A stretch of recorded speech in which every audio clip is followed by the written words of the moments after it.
ہمارے یہاں روزہ کا ریشیو تو الحمدللہ اچھا ہے، بہت کم لوگ ایسے ہیں جو روزہ نہیں رکھتے، بہت ہی گھٹیا قسم کے جو لوگ ہوتے ہیں، بڑے بے دین قسم کے جو لوگ ہوتے ہیں وہی روزہ نہیں رکھتے ہیں، ورنہ عام طور سے مسلمان روزہ رکھتے ہیں، روزے کا ایک لحاظ کرتے ہیں مسلمان، مگر نماز کا معاملہ خراب ہے میرے بھائی۔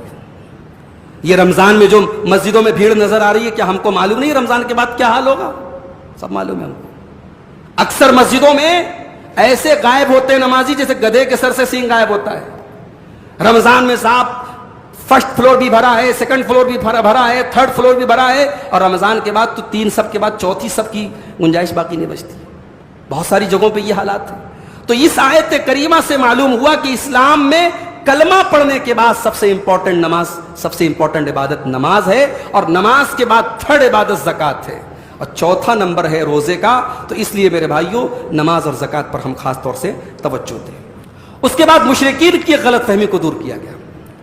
مشرکین کو جب اللہ کے نبی نے حکم دیا کہ اب تمہیں مکہ میں نہیں رہنا ہے، مکہ سے نکل جاؤ، مکے میں رہو گے ہم جنگ کریں گے تم سے، نکل جاؤ یہاں سے، تو مشرکین نے کہا ارے ہم صاحب اس خانے کعبہ کو بنانے والے ہم ہیں، یہاں ایک زمانے سے حاجیوں کو ستو پلانے کا کام ہم کرتے تھے، حاجیوں کو زمزم کا پانی ہم پلاتے تھے، اور آج ہم سے کہا جا رہا ہے نکل جاؤ یہاں سے۔ اس گھر کے متولی تو ہم ہیں، اس خانے کعبہ کے متولی تو ہمیں، ہمارا حق ہے اس کے اوپر۔ اب اللہ نے کیا پیارا جواب دیا، ذرا سنیے۔ ما کان للمشرکین ان یعمروا مساجد اللہ شاہدین علی انفسہم بالکفر۔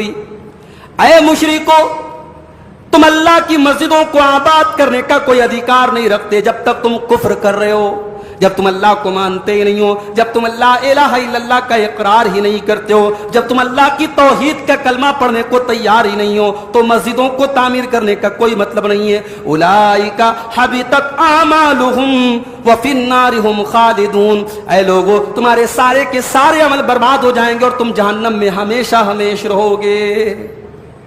مشرک کی کوئی نیکی اللہ کے قبول نہیں ہوگی۔ اللہ کے نبی کے دور میں ایک آدمی تھا، اس کا نام تھا عبداللہ بن جدعان۔ وہ اسلام نہیں لایا تھا مگر بہت نیک آدمی تھا، بہت غریبوں کی مدد کرتا تھا، بھوکوں کو کھانا کھلاتا تھا، مدد کرتا تھا۔ تو ایک بار حضرت عائشہ نے اللہ کے نبی سے کہا کہ اللہ کے نبی، عبداللہ بن جدعان بڑا نیک آدمی تھا، کیا کہنا ہے آپ کا اس کے بارے میں؟ آپ نے فرمایا وہ جہنم میں جائے گا۔ کیوں؟ اس لیے کہ اس نے کبھی یہ نہیں کہا رب اغفر لی خطیئتی یوم الدین، کہ اے میرے رب تو قیامت کے دن میرے گناہوں کو معاف کر دینا۔ اللہ کی توحید پر ایمان نہیں رکھتا تھا، اللہ کو نہیں مانتا تھا، لاکھ وہ چیریٹی کے اور ویلفیئر کے کام کرتا تھا، اس کا کوئی عمل آخرت میں اس کے کام نہیں آئے گا۔ یہ نوٹ کر لیجیے نقطہ۔ اللہ کے سب سے امپورٹنٹ چیز توحید ہے، توحید کے بغیر اللہ کے کوئی نیکی قبول نہیں ہوگی۔ اس کے بعد اللہ نے مسجد کو آباد کرنے والے لوگوں کی پہچان بتائی ہے۔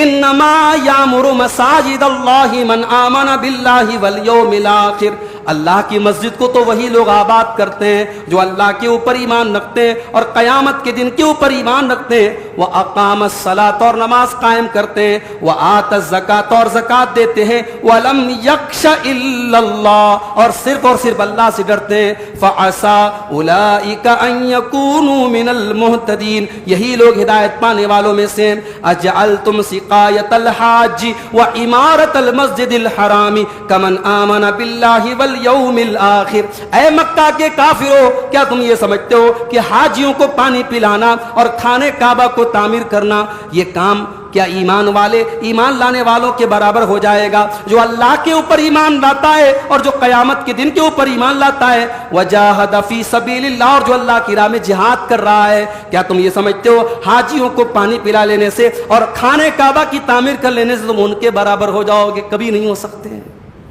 لا یستوون عند اللہ، یہ دونوں لوگ برابر نہیں ہو سکتے اللہ کے نزدیک۔ حاجیوں کو پانی پلانے والا اور خانہ کعبہ کی تعمیر کرنے والا ایمان لانے والے کے برابر اللہ کے یہاں کبھی نہیں ہو سکتا ہے۔ واللہ لا یہدی القوم الظالمین، اللہ ظالموں کو ہدایت نہیں دیتا ہے۔